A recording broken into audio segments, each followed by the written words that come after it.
తీసారా? అపోస్తుల కార్యాలలో 16వ అధ్యాయం తీసామంతా.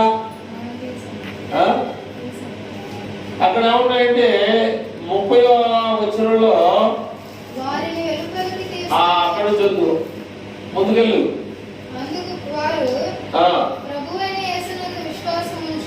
30వ వచనంలో డాష్ కొట్టుడు అయ్యలారా. కాబట్టి ఇక్కడ ఏమున్నాయంటే రక్షణ పొందాలంటే నేనేం చేయాలి? అక్కడ వారు ఆయనకి ఏ వాక్యం చెప్పలా, అర్థమైందా? అక్కడ పౌలు, శీల, ఇంకా కడమ అపోస్తులందరూ కూడా జైలు అధికారికి ఏం వాక్యం చెప్పలా. ఏం చెప్పారు? అనిదా ఏం చెప్పారు? ఎందుకని రక్షణ పొందుతానన్నాడు? చెప్పాలి. ఎందుకని రక్షణ పొందుతానన్నాడు? ఏమి తెలియకుండా ఎందుకు రక్షణ పొందుతాడు? రక్షణ మాటలా? ఎందుకని పొందుతానని చెప్పండి. ఎందుకని కదండి వాళ్ళు ఏం చేశారంటే 11 గంటలకి 10 గంటలకల్లా పడుకొని ఉంటారు. మనం ఏం చేద్దామంటే అర్ధరాత్రి, అర్ధ అంటే సగం, ₹1 అర్థమైందా? అర్ధరాత్రి అంటే సగం రాత్రుల్లో ఎవరిని డిస్టర్బెన్స్ చేయకోకుండా వాళ్ళు పౌలు, శీలయు వాళ్ళందరూ కలిసి జైల్లో పాటలు పాడుతూ ఉన్నారు, ప్రార్థన చేస్తూ ఉన్నారు. కానీ జైలు ఏమైంది అంటే బంధకాలన్నీ కూడా ఏమైపోయినాయి అంటే తెగిపోయినాయి. తలుపులన్నీ కూడా ఓపెన్ అయిపోయినాయి అనమాట. డోర్స్ మొత్తం ఓపెన్ అయిపోయినాయి. ఎటువంటి పారిపోవచ్చు. కానీ అక్కడ ఎవరు పారిపోవాలా? మరి మామూలుగా అయితే జైల్లో బంధించిన వాళ్ళు కూడా గేట్లు పగలగొట్టు వచ్చేవాళ్ళు ఉన్నారు. కానీ వాళ్ళు ఎందుకని పారిపోలేదు? చెప్పట్లా. వాళ్ళు ఎందుకని పారిపోలేదు? 29వ వచనంలో ఏమనుంది? చూసావా? నమ్మట్లా. జైలు గారు నమ్మలా. ఎందుకంటే సుధాకర్ వాళ్ళ మేనత్తో ఆయన ఉంటాడు. తీసుకోండి, దీపం కావాలి. ఎందుకంటే భూకంపం జరిగింది కదా, లైట్లు కరెంటు మొత్తం పోవడం వల్ల చీకటిగా ఉన్నారు కనుక దీపం తీసుకొని రామని అడుగుతా ఉన్నాడు. అధికారి అంటే అన్ని ఆ రూల్స్ అన్ని కూడా వాళ్ళ దగ్గర ఉంటాయి అన్నమాట. అప్పుడు ఏమన్నాడు ఆయన? ఏం చేశాడా? అంతకుముందు ఏమన్నా పొడుగుతూ అంటే భయపడ్డాడు అన్నమాట. అది అలే వాక్యం చెప్పలే ఆయనకి. అలే వాక్యం చెప్పలేదు. కానీ ఎందుకు అయ్యలారా నేను రక్షణ పొందాలంటే నేనేం చేయాలన్నా అంటే జరిగినటువంటి అద్భుతాన్ని చూశాడు. తలుపులు పగిలిపోవడం ఏంటి? ఎవడికేసిన బంధకం ఓడిపోవడం ఏంటి? ఎవడు కానీ ఎక్కడికి పారిపోకుండా ఈ జైల్లో ఉండటం ఏంటి? మేము జైలుకి తాళం వేసి అనేక రకాలైన బంధింపు చేసినా కూడా వీళ్ళు పారిపోతున్నారు. అసలు డోర్లు ఓపెన్ అయినా కూడా లోపల ఉండటం ఏంటి అనేటువంటి అద్భుతాన్ని అక్కడ ఎవరు చేశారంటే పరిశుద్ధాత్మ దేవుడు అక్కడ వాళ్ళ మీద ఉన్నాడు. చూడండి, చాలా తెలివిగా చేశాడు పౌలు, శీల, ఇంకా కడమ అపోస్తులు ఏం చేశారంటే అర్ధరాత్రి ఎవరిని ఇబ్బంది పెట్టుకోకుండా. అర్ధరాత్రిలో ప్రార్థన చేస్తారా? అర్ధరాత్రిలో ప్రార్థన చేస్తే నాకు ఇద్దరు ఎవరు ప్రార్థన చేయమన్నాను లేపి అని వాళ్ళ యొక్క బంధకాలి కొరకు ఎవరి సహాయం, బయట ఉన్నటువంటి బంధువుల సహాయం కానీ లేదా దేవుని సేవకుల సహాయం కానీ ఎవరి సహాయం అడగకుండా అర్ధరాత్రి మనుషులు కదలైనటువంటి టైంలో వాళ్ళు ఏం చేయాల ప్రార్థన చేస్తున్నారు, పాటలు పాడుతున్నారు. దేవుడే దిగొచ్చి జైలు మొత్తం తలుపులన్నీ పగిలిపోయి. కనుక ఈయన కూడా అనేది ఏంటంటే 8వ వచనంలో క్రీస్తు యేసు యొక్క దయారసమును బట్టి మీ అందరి మీద నేనెంతో అపేక్ష కలిగి ఉన్నాను. కాబట్టి మీ అందరు కూడా దేవుని మాట వినాలని, దేవునికి రావాలని, దేవుని యొక్క ఆ యొక్క అద్భుతాలను మీరు చూడాలని ఈయన ఎందుకు చుట్టాలి వీళ్ళు? ఈయనకి ఏమన్నా మాసపోరాలు వేసారా? ఎందుకని వాళ్ళ మీద అంత అపేక్ష ఉంది? ప్రార్థనకి సరిగ్గా ప్రార్థన చేసినాడు అందరికీ సమానంగా వడ్డిస్తాడు. బైబిల్ అదే చెప్తాను, దేవుడు నీతి కొరకు ఆకలి దప్పులు గలవాడు ధన్యుడు, వాడు తృప్తి పొందుతాడు. అర్థమైందా? నీతి నిజాయితీని మనం ఈ లోకంలో చూడాలంటే యేసు ప్రభు తప్ప ఇంకెవరిని కూడా చూడలేదు. మీకు చాలా సార్లు కోర్టుకు సంబంధించిన విషయాలు చెప్పా. జడ్జి ఏం చేస్తారంటే ఆయన మీద పెట్టుకోడు. చక్కగా కుర్చీలో కూర్చొని సాక్ష్యాధారాలు పరిశీలిస్తారు అంతే. ఆ అబ్బాయి ఏం చెప్పాడు, ఈ అబ్బాయి ఏం చెప్పాడు, వాటిని కంపేర్ చేసి ఇది నిజమైన సంగతి తెలుసుకుంటే ఆ శిక్షకు సంబంధించినటువంటి ఎన్ని సంవత్సరాలు జైలు పడుతూ అన్ని సంవత్సరాలు ఆ శిక్షని రాయడానికి అర్హుడే కానీ ఖచ్చితంగా ఆయన మాత్రం ఆయన మీద పెట్టుకోరు. అందుకని ఈ లోక సంబంధమైనటువంటి అధికారైనటువంటి పిలాతు కూడా ఆయన భార్య రాత్రి కూడా కాలొచ్చింది, రేపు పొద్దున యేసుప్రభు వారిని పట్టుకొని అప్పగిస్తారన్న సంగతి తెలిస్తే నువ్వు రాజువా అన్నప్పుడు నువ్వు అన్నట్టు నేను రాజునే అని అడుగుతారన్న సంగతి ఈ రాత్రి రేపు యేసుప్రభు వారిని చిరివేస్తుండగా ఈ రాత్రి ఆ రాజుగారి భార్య కాలొచ్చింది. ఆ నీతిమంతుని జోలికి నువ్వు వెళ్ళొద్దు. ఆ నీతిమంతుని జోలికి నువ్వు వెళ్ళావా? మన కుటుంబం ఏమైంది? ఇస్కరియోతు యోధ గురించి మీకు ఎవరికి తెలుసా? ఎవరు తెలుసు? ఇస్కరియోతు యోధ గురించి మీకు ఎవరికైనా తెలుసా? ఏం తెలుసు?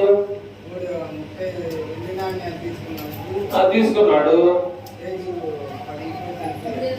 కొట్టాడు. ఏం చేశాడు? అసలు ఆయన చచ్చిపోవడానికి ఏం చేస్తే చచ్చిపోయాడు అంటేనా?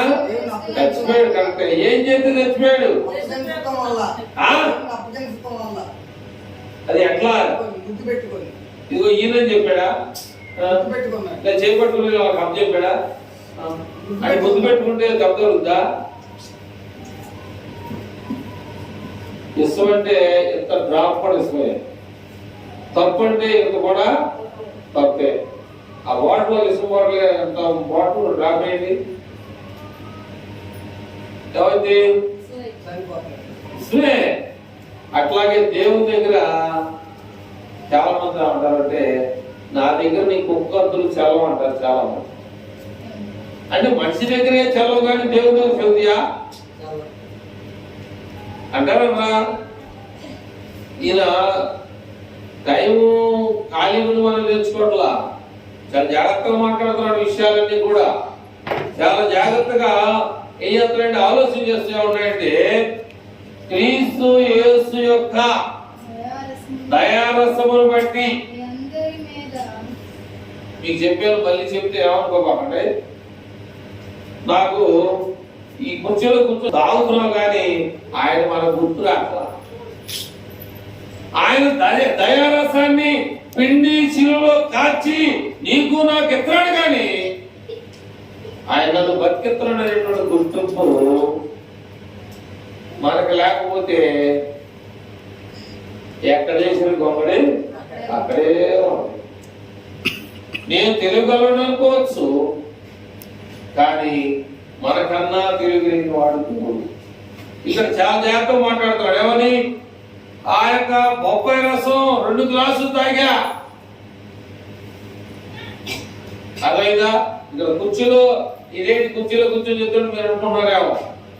21 రోజు ఈ ఇంట్లో మంచం మీద పడుకున్నారు. ధ్వంసం తాకి బతికా అంటే దేవుడు లేకుండా బతికినట్లా. దేవుని ప్రార్థన ఇంకేది తినకూడదు అంటారు. దాని మీద ఇక్కడ కూర్చొని చెప్పడం జరుగుతుంది అన్నమాట.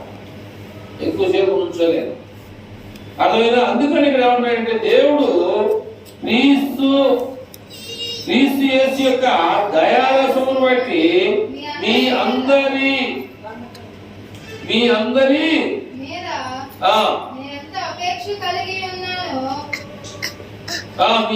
మీద అంటేంటి, మీ పిల్లలు సెలవులు పంపిస్తే ఆడక్కడ ఏం చేస్తున్నాడు, అక్కడ అన్ని చేయలే, అక్కడ సరిగ్గా ఆడుకుంటూ స్థలం లేదు, అది చాలకి వెళ్తున్నాడు, బొమ్మలోకి వెళ్తున్నాడు, చెట్లకి వెళ్తున్నాడు. అది మీ పిల్లల మీద మీకు ఎంత ధ్యాస ఉంటుందో ఇక్కడ ఏమున్నాయంటే మీ అందరి మీద నేనెంతో ఆపేక్ష కలిగి ఉన్నాను అన్నాడు. ఏంటంటే అంత అవసరం వీళ్ళకి?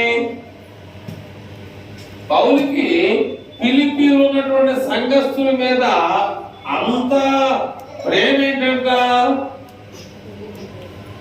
అర్థమవుతుందా? అంటే వాళ్ళని దేవుళ్ళని తీసుకురావడానికి అంత లోతైన విషయాల్ని బయటికి తీసుకురావాల్సిన పరిస్థితి వస్తా ఉంది.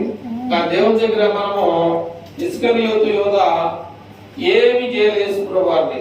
నేను ఎవరినైతే ముందు పెట్టుకుంటానో ఆయన పట్టుకున్నాను అంతే. ఈ మాటలన్నీ కూడా ఎవరున్నాడు? దేవుడు అంటున్నాడు. ఏమన్నాడు యేసుప్రభు ఒక మాట?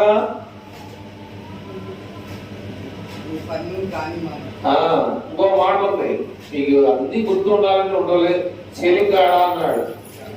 చెలికాడ నువ్వు వచ్చిన పని కానీ అన్నాడు. ఆయన ముందు పెట్టుకున్నాడు, ఇంకెళ్ళిపోయాడు. అర్థమైందా? కనుక ఇక్కడ ఏమన్నాడంటే ఏమా ఎక్కడ క్రీస్తు యేసు యొక్క దయారసమును బట్టి మీ అందరి మీద నేను ఎంతో అపేక్ష కలిగి ఉన్నాను. దేవుడే, మనుషులు నమ్ముతారు నమ్మడం తెలియదు కనుక దేవుడికే తెలుసు అన్నాడా. మీరు శ్రేష్టమైనటువంటి కార్యములను వివేచింపగలవారుటకు మీ ప్రేమ తెలివితోనూ సకల విధములైనటువంటి అనుభవ జ్ఞానముతో కూడినదై అంతకంతకు అభివృద్ధి పొందవలన ఇందువలన దేవునికి మహిమయు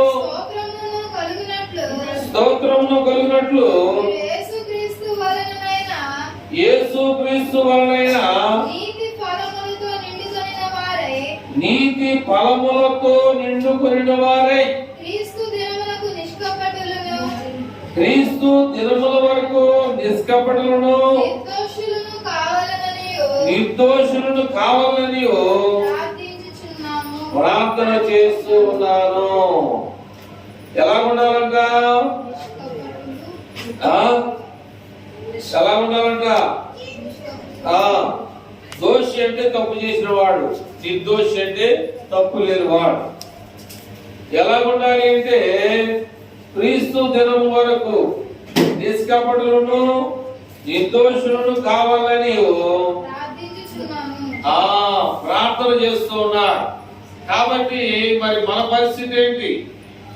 వాళ్ళ గురించి యేసు ప్రభు అపోస్తలుడైన పౌలు చాలా హెచ్చరికలు చేస్తా ఉన్నాడు. మరి మన పరిస్థితి ఏంటి అనే విషయాలు కూడా మనము కొంత తెలుసుకోవాలనేది మరి మీకు విన్న విషయాలను బట్టి మీకేం అర్థమవుతుందో నాకైతే తెలియట్లేదు. కానీ ఇక్కడ దేవుని వాక్యం ఏం చెప్తుందంటే మరి చాలా జాగ్రత్తగా మాట్లాడుతూ ఉన్నమాట. మాట్లాడే ప్రతి విషయం కూడా దేవుడు ముందు వెనక రాబోయే విషయాన్ని కూడా చూసి మాట్లాడేటువంటి విషయాన్ని మనం చూస్తాం. అయితే ఫిలిప్పీలకు రాసినటువంటి పత్రికలో 3వ అధ్యాయంలో ఒక మాట నేను మీకు తెలియజేయాలని ఆశపడతా ఉన్నాను. ఫిలిప్పీలకు రాసిన పత్రిక 3వ అధ్యాయము 9వ వచనాన్ని నేను మీకు తెలియజేయాలని ఆశపడతా ఉన్నాను. క్రీస్తును సంపాదించుకొని ధర్మశాస్త్రము మూలమునైన నా నీతిని గాక క్రీస్తునందలి విశ్వాసము వలన నీతి అనగా విశ్వాసమును బట్టి దేవుడిచ్చేటువంటి నీతి గలవాడై ఆయన ముందు నీతిగా అగుపడి నిమిత్తము ఏ విధము చేతనైనను ఏ విషయంలో అంటే ఏ రకంగానైనా నేను మృతులలో నుండి నాకు పునరుద్ధానము కలుగవాలని ఆయన అంటే యేసు ప్రభువు యొక్క మరణ విషయంలో సమానానుభవం గలవాడై ఆయనను ఆయన పునరుద్ధాన బలమును ఎరుగు నిమిత్తమును ఆయన పడినటువంటి శ్రమలలో నేను కూడా పాలివాడయ్యే విషయం ఎలా ఉంటుందో సమస్తమును నష్టపరుచుకొని వాటిని పెంటతో సమానముగా ఎంచుకొనుచున్నాను. దేని కొరకు? క్రీస్తుని సంపాదించుకోవాలని, గురి యొద్దకే నేను వెళ్ళాలని, దేవుని దగ్గరికే నా ప్రయాణాన్ని కొనసాగించాలని, నా యొక్క పరుగు పందెమంతా కూడా నేను నమ్మినటువంటి ఆ దేవునికే నా గురి ఉండాలి. అంటే బైబిల్లో ఒక మాట ఉంది, పరుగు పందెమందు పరిగెత్తువారు పరుగు పందెమునందు పరిగెత్తువారు పరిగెత్తుతురు గాని చెప్పాలి, పరిగెత్తుతురు గాని బహుమతి పొందేది ఒక్కడే. పందెపు రంగమందు అని ఉండదు అన్నమాట. పందెపు రంగమందు పరిగెత్తుతురు కానీ బహుమానం పొందేవాడు ఎంతమందికి చెప్తారు? ఒకటి. దానిలో మనం ఉన్నావా లేవని చూసుకోవాలి. ఆ పందెపు రంగంలో నేను గెలుస్తానా? ఇక్కడ ఒక మాట అన్నాడు, ఏమన్నాడు? 9వ వచనంలో రిపీట్ చేద్దాం. క్రీస్తును సంపాదించుకొని, అంటే ధర్మశాస్త్రం అనేటువంటి విషయానికి వస్తే ఇప్పుడు ధర్మశాస్త్రాన్ని అమల్లో ఉందా లేదా? ధర్మశాస్త్రం అమల్లో లేదు. ఎందుకని లేదు అంటే ఎడ్ల ఎక్కయో, మేకల ఎక్కయో, గొర్రెల ఎక్కయో రక్తము ఇప్పుడు జరుగుతుందా? లేదు అని ధర్మశాస్త్రాన్ని పాత నిబంధన చదవద్దని నేను అట్లా. మీ తాత ఎవడరా అంటే ఆ తాత పేరు చెప్తా ఉంటారు. అట్లా మన చరిత్ర తెలుసుకోవాలంటే బైబిల్ గ్రంథం మొత్తం మనకు తెలిసి ఉండాలి. బైబిల్ గ్రంథం మనకి మొత్తం తెలిసి ఉండాలి. ఆది కాండం నుండి ప్రకటన గ్రంథం వరకు మొత్తం తెలిసి ఉండాలి. మనకి 3 యుగాలు ఉండేన సంగతి తెలిసి ఉండాలి. మొదటి యుగం పితరుల యుగం అన్నాడు. మొదటి యుగం ఎవరిది? పితరులు అంటే ఎవరు అంటే మన తల్లిదండ్రుల కన్నా వాళ్ళ తాతలు చచ్చిపోయారా, వాళ్ళు పితరులు అంటారు. అయితే పితరుల యుగంలో దేవుడు ఏం చేశాడంటే దేవుడు ప్రవక్తల్ని ఏర్పాటు చేసుకున్నాడు. ఏప్రిల్ రాసిన పత్రిక 3వ అధ్యాయం 3వ వచనంలో మనం చూస్తే, ఏప్రిల్ రాసిన పత్రిక ముందుగా చదివేది నా బాగా ముగించడానికి సిద్ధపడతా ఉన్నాను. ఏప్రిల్ పత్రిక 1వ అధ్యాయం 1వ వచనంలో పూర్వకాలమందు నానా సమయములలోను నానా విధములుగాను ప్రవక్తల ద్వారా మన పితరులతో మాట్లాడినటువంటి దేవుడు దినములంతమందు ఆయన కుమారుని ద్వారా మనతో మాట్లాడుతా ఉన్నాడు. అంటే మొదట ఎవరున్నారు అని మీకు తెలుసా? మొట్టమొదటిగా ఎవరున్నారు? ప్రజల్ని ఏ ప్రజలు అంటారు? కొంచెం క్లూయించా. ఏ ప్రజలు అంటారు? మొదటి ప్రజలు చెప్పారు ఎవరు? ఇశ్రాయేల్ ప్రజలు. ఇశ్రాయేల్ ప్రజల్లో పితరులు ఉన్నారు, అప్పుడు ప్రవక్తలు ఉన్నారు. ప్రవక్తలతో మాట్లాడి దేవుడు ఏం చేయాలంటే సమాజంలో ఉన్నటువంటి సమాజం అని, సంఘం అని అప్పుడు వారికి చెప్తూ ఉంటాడు.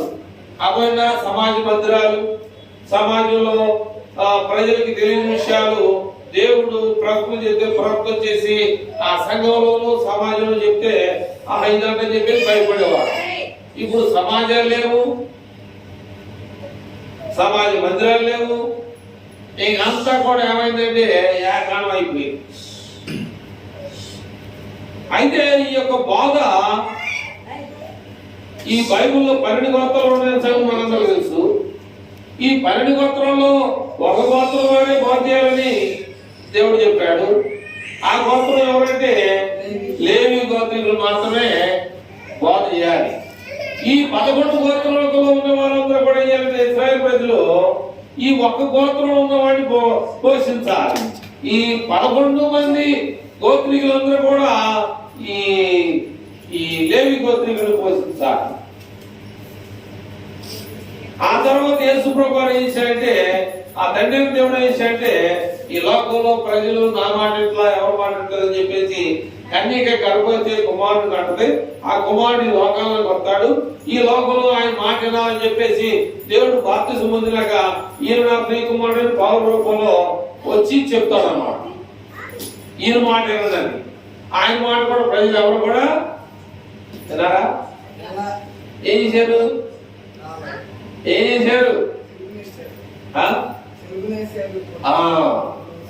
అప్పుడు ఏ గోత్రంలో పుట్టాడు ఆయన?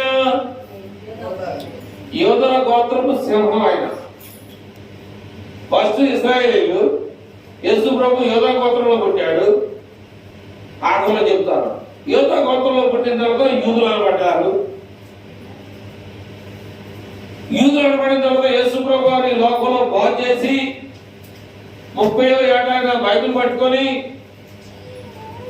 3.5 సంవత్సరాలు తిరిగి 33.5 సంవత్సరాలు తన ప్రాణాన్ని మనందరి కోసం ఏం చేశాడంటే దారిపోశాడు. శిలువలో ఆయన రక్తాంతా కూడా కాచేశాడు. ఆయన శరీరం కూడా భూమికి అప్పగించేశాడు. ఇక ఆయన వెళ్ళిపోయిన తర్వాత పరిశుద్ధాత్మ దేవుడు ఇక ఈ భూమి మీదకి వస్తాడు. ఆయన నాకన్నా చాలా విషయాలు చెప్తాడు. నాకన్నా బోలెని విషయాలు నీకు తెలియజేస్తానని చెప్పేసి మొట్టమొదటి ఏమనుకున్నాం? క్రితంలో ఏమనుకున్నాం? చెప్పట్లా? ఏమనుకున్నాం? ఏ ప్రజలు అనుకున్నాం? ఇశ్రాయేల్ ప్రజలు అనుకున్నాం. యేసు ప్రభు వచ్చి యోధా గోత్రంలో పుట్టాడు. యూదులు అన్నమాట. తెలియాలి, పాఠం అర్థం కాదు. ఎంతగా అర్థం ఏం చెప్పాడంటే బాగా చెప్పాడు మా అయ్యగారు. అంటే ఏంటి బాగా చెప్పింది? ఏంటి మంచిది? ఏంటి మంచిది బాగా చెప్తాడు మా అయ్యగారు. ఏంటిది బాగా అంటే ఏంటి? అట్లాగే చెప్తుంటే ఎలాలి, తిరిగి మరి చెప్పాలి. ఇది ఒక కాలేజీ లాంటిది, స్కూల్ లాంటిది అనమాట. అంతేగాని ఏదో చెప్పే తెలుసుకోవడం కాదు. అర్థమైందా? రెండవది ఫస్ట్ ఇశ్రాయేల్, 2 యూదులు. మూడోది మనం తెలుసుకుందాం. అపోస్తుల కార్యాల గ్రంథము 11వ అధ్యాయం 26వ వచనంలో మనం చూస్తే మూడో వాడు ఎవరు? అపోస్తుల కార్యాల గ్రంథము 11వ అధ్యాయం 26వ వచనాన్ని మనం చూస్తే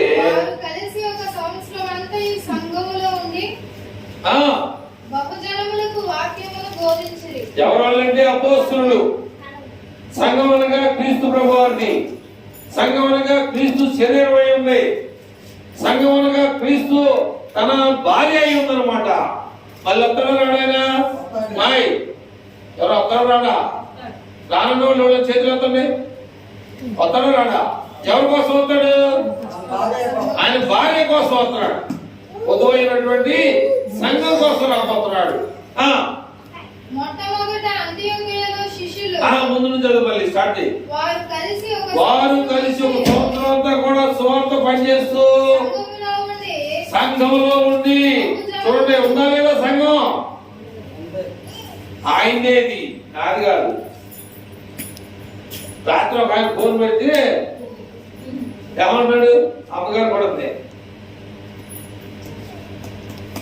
అయ్యా నేను యేసన్న గారి సంఘంలో వస్తానన్నాడు. యేసన్న గారి సంఘం ఉందా? యేసు ప్రభు సంఘం అన్నా. మరి నేను అక్కడికి వెళ్ళి ఇక్కడికి ఆ సంఘాలు చెప్తున్నా, ఆ సంఘాలు చెప్తున్నా అంటే ఆయనకి లేదు, ఉంది యేసు ప్రభుదే సంఘం. వచ్చాడు రాలేదు, చాటకెళ్ళి ఆయన చాటకి వెళ్ళామంట. ఆయన చాటకి వెళ్ళి ఆరో చాటకు వచ్చి యేసన్న గారి సంఘంలో వస్తానని. ఆయనకి లేదు బాబు, యేసు ప్రభుదే సంఘం.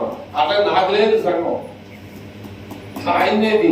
ఆయన స్వర్గం నుంచి సంపాదించాడు ఈ సంఘం, అంతేగాని ఆశమాసాలు కాదు ఇది. ఆ చివరిగా మొట్టమొదట ఒక సంవత్సరం అంతా కూడా కలిసి సంఘంలో ఉండి బహుజనానికి వాక్యాన్ని చెప్పి మొదటిసారిగా అంత్యోక్య అయినటువంటి ప్రాంతములు శిష్యులు ఏమనబడ్డారంటే క్రైస్తవులు అనబడ్డారు. మూడు వచ్చినాయా? ఒకటి పితరుల యుగం, రెండోది యూదుల యుగం, మూడోది క్రైస్తవ యుగం. ఇప్పుడు మనం క్రైస్తవ యుగంలో ఉన్నాం. ఇప్పుడు మనం క్రైస్తవులు అనబడతా ఉన్నాం. అర్థమైందా? కనుక క్రీస్తును సంపాదించుకోవాలని పౌలు ఎంతో కష్టపడేటువంటి పరిస్థితి మనం కూడా చూసాం. కనుక ఎన్ని చదివాం? మనం 9 చదివాం కదా, లేకపోతే ఒకసారి చదువుదామా. 7వ వచనాన్ని చదివేసి ముగించేసుకుందాం. ఫిలిప్పీయులకు రాసిన పత్రిక 3వ అధ్యాయం 7వ వచనం. 3:7 ఫిలిప్పీయులకు రాసిన పత్రిక 3వ అధ్యాయం 7వ వచనం. అయినప్పటికీ ఏమేమి నాకు లాభంగా ఉన్నవో వాటిని క్రీస్తు నిమిత్తము నష్టముగా ఎంచుకొంటిని. నిశ్చయముగా నా ప్రభువైన యేసుక్రీస్తును గురించినటువంటి అతి శ్రేష్టమైనటువంటి జ్ఞానము నిమిత్తము సమస్తమును నష్టముగా ఎంచుకొనుచున్నాను. చూడండి, ఏవేవి లాభకరంగా ఉన్నాయో, ఏవేవి మంచిగా ఉన్నాయో వాటన్నింటినీ కూడా యేసుక్రీస్తు నిమిత్తము నష్టంగా ఎంచుకోవద్దు. నా క్రీస్తు కావాలి. ఆయన వరకు ఈ లోకంలో ఇష్టమైన వాటన్నిటి కూడా పక్కన పెట్టేశా అని చెప్పేసి దేవునితో సమాన భావంగా ఉండాలని కోరుకుంటున్నాడు. తర్వాత మొట్టమొదటిగా ఎవరున్నారంటే దావీదు అన్నాడు. దావీదు ఎలాంటి వాడు? దేవుని హృదయానుసారుడు. రెండవదిగా పౌలు ఏమన్నాడంటే నేను క్రీస్తును సంపాదించుకోవాలని ఈ లోకంలో నాకున్నవన్నిటిని కూడా నష్టంగా చేసుకుంటూ, రెండోది ఏమన్నాడంటే పెండతో సమానంగా ఉంచుకుంటున్నాను. కనుక మీరు ఇంతవరకు దేవుని వాక్యం అందరూ కూడా మన దేవుని మీద మీ కోరిక, మీ ఆశ, మీ ఆయుష్కాలం, మీకున్న ప్రతి అవసరాన్ని దేవుని మీద పెట్టండి. దేవుడే తీరుస్తాడు. మీకున్న ప్రతి అవసరాన్ని ఖచ్చితంగా తీరుస్తాడు. అందుకని దేవుడు ఏమన్నాడంటే యేసు ప్రభు వారి లోకంలో జీవించినప్పుడు చాలా మంది ఆయన ఎదురొచ్చారు. చాలా మంది అంటే ఎవరెవరో మొట్టమొదటిగా గుడ్డివాడు ఎదురొచ్చాడు. యేసు ప్రభు నిన్ను చూడాలని నాకు చాలా ఆశ ఉందన్నాడు. ఆయన ఉమ్మేసి బురద రాసి అక్కడ కోనేరు కడుక్కున్నాడు. అదేంటి అంటే నీకు విశ్వాసం ఉంటే కోనేరులోకి వెళ్ళి కడుక్కున్నాడు. నేను ప్రార్థన చేస్తాను తగ్గిపోతుందని చెప్పేసి ఆయన అలాగే నీ విశ్వాసమే నిన్ను బాగు చేస్తుంది, నిన్ను స్వస్థపరుస్తుంది. నీకు విశ్వాసం ఉంటే లేచి నడువు. ఎందుకు 38 సంవత్సరాలు ఉన్నావు ఇక్కడ? ఎందుకున్నావు ఇక్కడ 38 సంవత్సరాల నుంచి? నన్ను ఆ కోనేట్లో తీసుకొని పడేసినాడు ఎవడు? అయితే యేసు ప్రభువే వచ్చాడు ఆయన దగ్గరికి.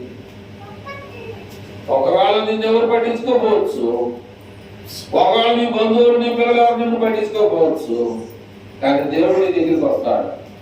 నీ దగ్గర రావాలని ఏం చేయాలి?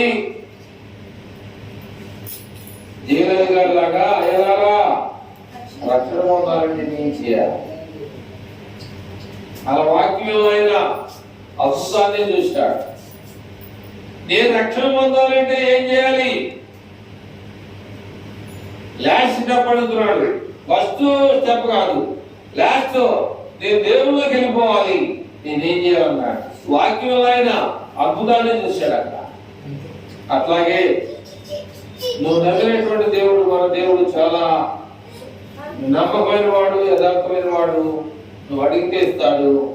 నువ్వు కోరుకుంటే ఏదైనా నీకు సహాయం చేయడానికి ఆయన ఇష్టంగా ఉన్నాడు. కానీ నీ కోరిక, నీ జీవిత యావత్తు పౌరులాగా ఏం చేయాలంటే నష్టం చేసుకోవాలి. నువ్వు అనుకున్నా ఇది చాలా మంచిది, ఇది వచ్చానంటే ఆయన బాగా అన్నాడు. సమస్తమును క్రీస్తు నిమిత్తము నష్టంగా పెద్దతో సమానంగా చూసుకున్నాను. నీకేం కావాలి? ఈ లోకంలో నా దేవుడు నన్ను ఇన్ని సంవత్సరాలు ఆయుష్కాలంటే సాక్షి చెప్పడానికి నీ దేవుడు నీకు ఇవన్నీ కాదు, దేవుడే నీకు గురై ఉన్నాడు. కళ్ళు మూసుకొని ప్రార్థన చేస్తున్నాడు.